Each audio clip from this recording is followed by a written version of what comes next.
Producers like Wondergirl 6 and Just Blaze are known for their legendary use of 808s, and particularly their slides. But how do they get the masterful execution from beat to beat without going off key or cluttering the track? Well, that's what today's video is going to be about actually. Hello beautiful person, welcome back to the channel. This video is based on a comment I got in the last one, so talk to me down there because I actually be listening. Oh, and if you're new, hi, my name is Chu and my only character trait is that I like making beats. Because of that, I'm already totally over this intro, but if you want to learn more about me, my production, awards, accolades, and just a bunch of other stuff that qualifies me to teach you about making your 808 patterns better, check out my electronic press kit linked in the description. Also, grab my free 14 drum kit for sounds from some of my placements and more viral beats, and join my Discord, all that's linked below as well. Like when you want to do stuff with slides, it's pretty helpful to use like a sample that's like got a long release and stuff like that. So it's already in my channel rack, and I already have the 808 pattern going.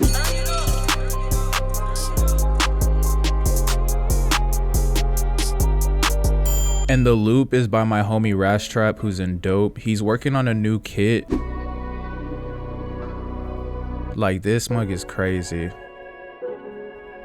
Join Discord, get on the email list by getting the 14 drum kit if you want to stay up to date. I'll let you guys know when he drops it. So that's like first and foremost, picking a good sample. Secondly, you want to just always make sure that your 808 is set to cut itself. If you ever hear it bleeding over like this,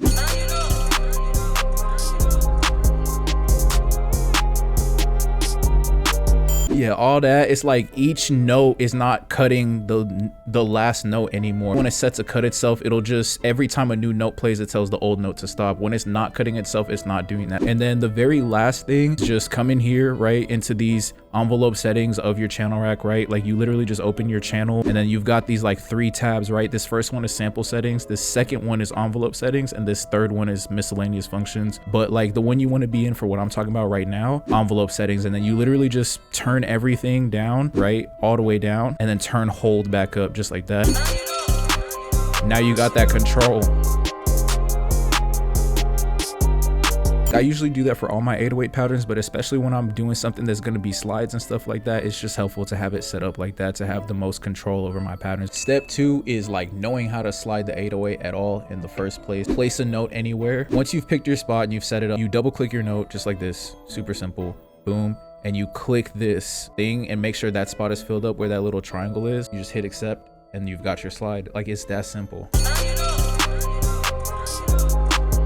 It is as simple as we'll do another octave slide. And the cool thing about the piano roll is once you have a note that has a specific property, you can just keep using that note over and over again by going back and clicking on it, and it'll literally copy all the properties in there and it'll apply it to like your next click if you don't click anything else. Step number 3 is properties of the 808 slide. Pretty straightforward stuff. The only thing you really need to understand is how the note length affects your 808 slide. Now, the shorter it is, the shorter your slide is going to be, right?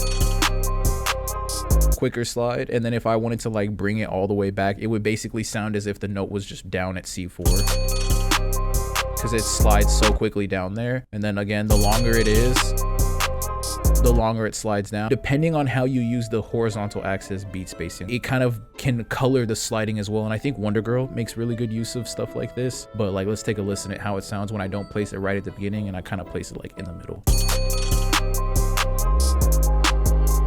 So it just adds like different flavor to stuff, right? And we could do like a quick one down here. I'm just kind of like placing stuff so you can see the difference.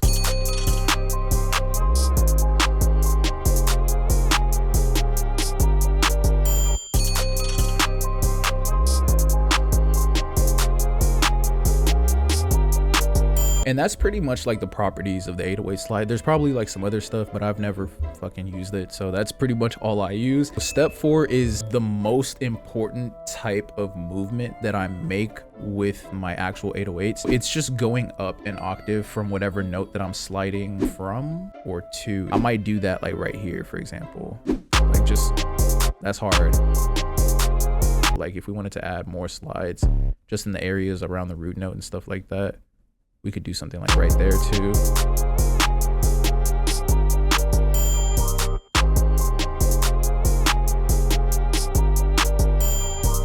Duplicate that over. Maybe edit some note lengths like right here.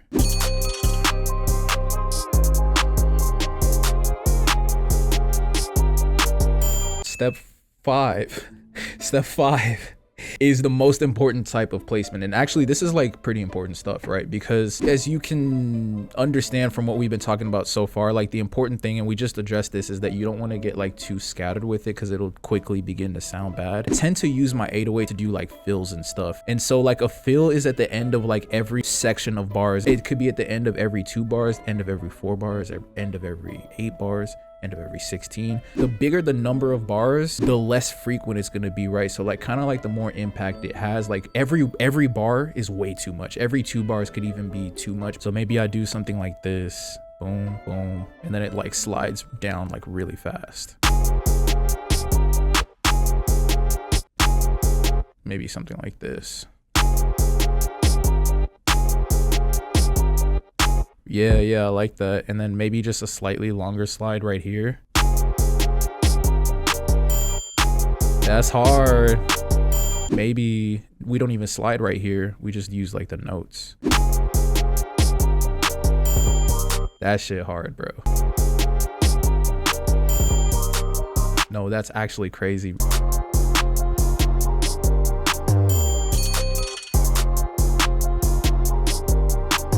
Bro, add the kick real quick. Hold on.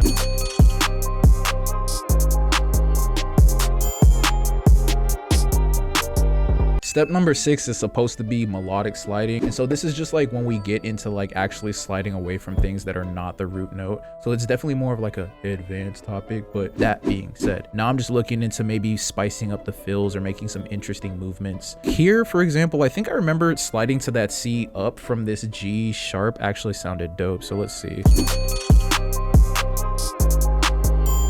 Maybe shorter though. Maybe I'm not even sliding, I'm just getting melodic with this movement right here. What is this on G?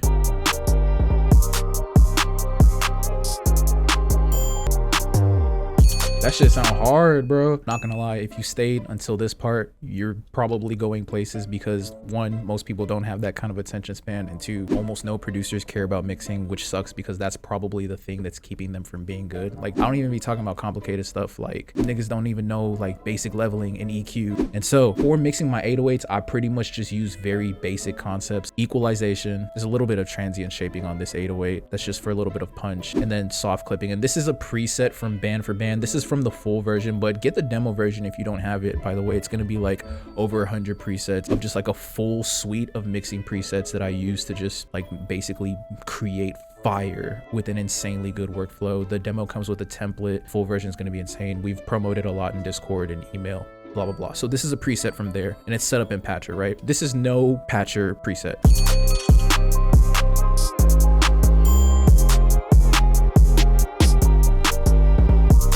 And now let's turn on the preset, which was actually on for the entire tutorial.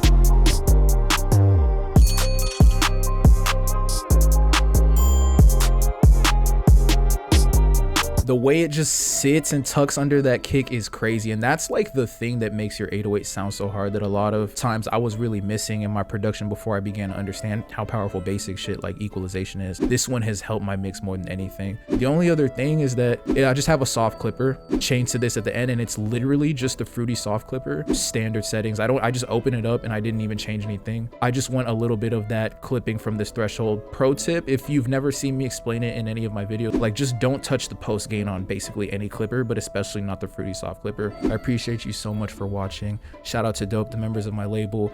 They make this content possible. If you want to learn more about it, link in the description below. Check out my kits. Also, if you want to learn how I really go crazy with this process and just make some insane beats, I mean, like when I really take this concept and turn it up to 10, check out this video appearing on my screen. We got into it last week where I cooked up an absolute banger, and I just went through my workflow for my process when I get into the mindset of wanting to make just an absolutely insane beat. I want to spill all of it out on the canvas. So check it out. I'll see you there.